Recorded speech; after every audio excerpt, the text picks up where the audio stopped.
Hi, my name is Mrs. Hill, and I'm going to be your favorite teacher. Today, we're going to read chapter 23 about democracy struggles. For more than a century, Western Europe's nations had dominated the globe. Now, in 1945, they were exhausted. Two awful wars had been fought on their territory. Their peoples had suffered horribly. After World War II, it was as if there were a vacuum. We filled the vacuum.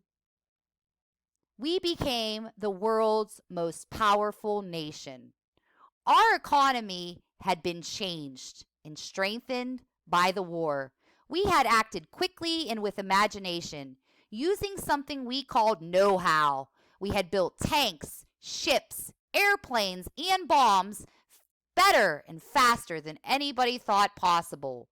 Women's, blacks, and others who were not always treated accordingly to America's creed of fairness worked as hard as anyone else. Many fought and died for their nation.